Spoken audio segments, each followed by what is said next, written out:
ನಮಸ್ಕಾರ. ಮುಂಬೈ ತಂಡಕ್ಕೆ ಮೊದಲ ಗೆಲುವು ತಂದುಕೊಟ್ಟು ಮ್ಯಾನ್ ಆಫ್ ದಿ ಮ್ಯಾಚ್ ಆಗಿ ಅತ್ತರು ಅಶ್ವಿನಿ ಕುಮಾರ್. ಬಳಿಕ ರೋಹಿತ್ ಕುರಿತು ಹೇಳಿದ್ದನ್ನ ಕೇಳಿದರೆ ನೀವು ಕೂಡ ಸಲ್ಯೂಟ್ ಮಾಡ್ತೀರಾ? ಹಾಗಾದರೆ ಸುದ್ದಿಯ ಸಂಪೂರ್ಣ ಮಾಹಿತಿ ಏನು? ಅಷ್ಟಕ್ಕೂ ಕೆಕೆಆರ್ ವಿರುದ್ಧ ಮುಂಬೈ ಗೆದ್ದ ಬಳಿಕ ಅಶ್ವಿನಿ ಕುಮಾರ್ ಹೇಳಿದ್ದೇನು ಗೊತ್ತಾ? ಹೀಗೆ ಇದರೆಲ್ಲದರ ಬಗ್ಗೆ ಈ ವಿಡಿಯೋದಲ್ಲಿ ಸಂಪೂರ್ಣವಾಗಿ ತಿಳಿಸ್ಕೊಡ್ತಾ ಹೋಗ್ತೀನಿ. ಆದ್ದರಿಂದ ದಯವಿಟ್ಟು ಈ ವಿಡಿಯೋವನ್ನ ಕೊನೆವರೆಗೂ ನೋಡಿ. ಆದರೆ ಅದಕ್ಕಿಂತಲೂ ಮುನ್ನ ಯಾರನ್ನು ನಮ್ಮ ಚಾನೆಲ್ಗೆ ಸಬ್ಸ್ಕ್ರೈಬ್ ಮಾಡಿಲ್ವೋ ಸೊ ದಯವಿಟ್ಟು ಈ ಕೂಡಲೇ ನಮ್ಮ ಚಾನೆಲ್ಗೊಂದು ಸಬ್ಸ್ಕ್ರೈಬ್ ಮಾಡಿ ಹಾಗೂ ವಿಡಿಯೋಗೊಂದು ಲೈಕ್ ಮಾಡಿ.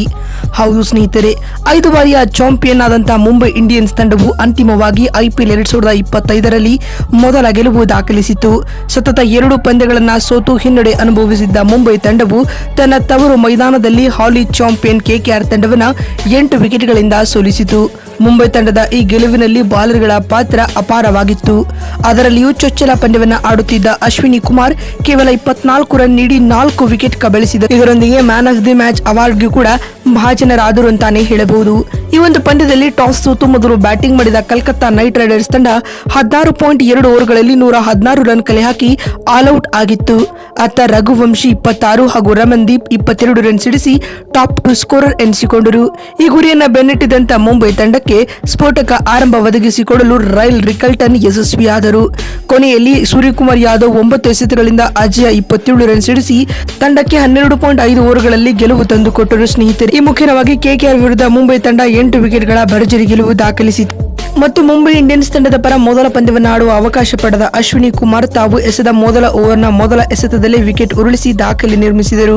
ಅಶ್ವಿನಿ ಕುಮಾರ್ ತಮ್ಮ IPL ವೃತ್ತಿ ಜೀವನದ ಮೊದಲ ಎಸೆತದಲ್ಲಿ ಕಲ್ಕತ್ತಾ ತಂಡದ ನಾಯಕ ಅಜಿಂಕ್ಯ ರಹಾನೆರವರನ್ನ ಔಟ್ ಮಾಡಿದರು. ಈ ವಿಕೆಟ್ನೊಂದಿಗೆ ಅವರು ಚೊಚ್ಚಲ ಪಂದ್ಯದ ಮೊದಲ ಎಸೆತದಲ್ಲೇ ವಿಕೆಟ್ ಪಡೆದ ಮುಂಬೈ ಇಂಡಿಯನ್ಸ್ನ ಮೊದಲ ಭಾರತೀಯ ಆಟಗಾರ ಎಂಬ ಹೆಗ್ಗಳಿಕೆಗೂ ಪಾತ್ರರಾದರು. ಇನ್ನು ಪಂದ್ಯ ಮುಕ್ತಾಯದ ಬಳಿಕ man of the match award ಪಡೆದುಕೊಂಡು ಮಾತನಾಡಿರತಕ್ಕಂತ ಅಶ್ವಿನಿ ಕುಮಾರ್ ಈ ರೀತಿಯಾಗಿ ಹೇಳಿದ್ದಾರೆ. ಇದು ನನ್ನ ಡ್ರೀಮ್ ಡೆಬ್ಯೂಟ್ ಆಗಿತ್ತು. ಮುಂಬೈ ಇಂಡಿಯನ್ಸ್ ತಂಡಕ್ಕೆ ಆಡುವುದು ನನ್ನ ಬಾಲ್ಯದ ಕನಸಾಗಿತ್ತು. ಅದರಂತೆ ನೆರವೇರಿತು ಕೂಡ. ಮುಂಬೈ ತಂಡದಲ್ಲಿ ಸ್ಟಾರ್ ಆಟಗಾರರ ದಂಡಿದೆ.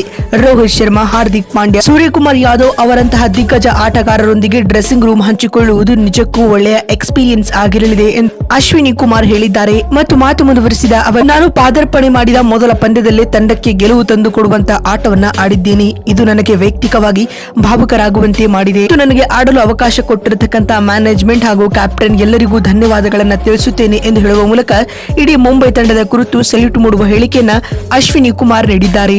ಮತ್ತೊಂದು ವಿಡಿಯೋದಲ್ಲಿ ಸಿಗ್ತೀನಿ. ಅಲ್ಲಿವರೆಗೂ ನಮಸ್ಕಾರ, ಧನ್ಯವಾದಗಳು ಸ್ನೇಹಿತರೆ.